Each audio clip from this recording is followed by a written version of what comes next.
E poi c'è l'emergenza, ovvero la minaccia che deriva dai terremoti, il rischio sismico. Se ne è discusso oggi all'Università di Catania, dove sono stati diffusi i dati di uno studio effettuato dal Dipartimento di Ingegneria ed Architettura.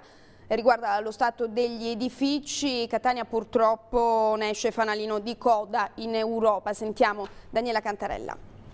Dai terremoti ci si può difendere. Oggi è possibile valutare le conseguenze di un dato evento sismico sul costruito ed intervenire sugli edifici sia nuovi che esistenti per mitigarne gli effetti. La parola chiave è prevenzione. Un argomento attuale oggi più che mai dopo i devastanti episodi sismici che hanno colpito il centro Italia e che è stato analizzato stamani da professionisti del settore in una tavola rotonda intitolata Catania e il terremoto, prevenire o ricostruire nell'aula magna della facoltà di Agraria.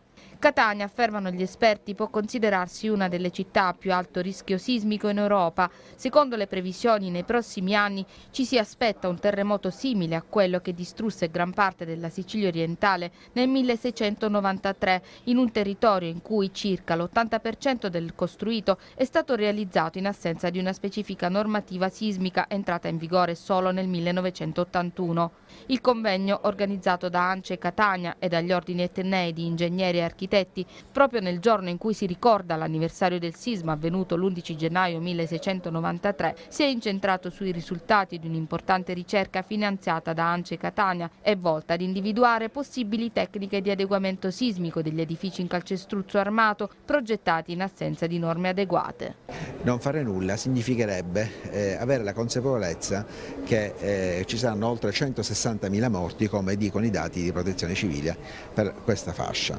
Quindi dobbiamo operare. L'ANCE si è posto questo problema, si è confrontato con le facoltà di ingegneria di Catania e l'Imperial College di Londra e dopo 5 anni di studi e di ricerca, grazie al professore Izzudin, al professore Cagliò e al professore Gherzi, siamo riusciti a individuare una soluzione possibile.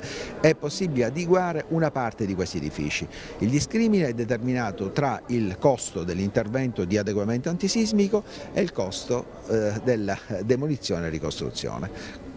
Quali sono i tempi di questi interventi? Come si dovrebbe procedere? Ci siamo incontrati con gli stakeholder della città e abbiamo cercato di individuare un progetto completo, globale, per consentire quindi ai cittadini che saranno oggetto di interventi di adeguamento o di demolizione e ricostruzione di essere allocati in altre aree, in edifici assolutamente idonei anche a sopportare l'azione sismica, per poi essere nuovamente trasferiti. È un processo molto lungo, sicuramente avremo necessità dell'intervento dello Stato, ma se consideriamo che negli ultimi 50 anni i costi per la riparazione dei danni dovuti ai terremoti è stata di circa 3 miliardi l'anno, quindi con molto meno si potrebbe intervenire e soprattutto fare salve molte vite.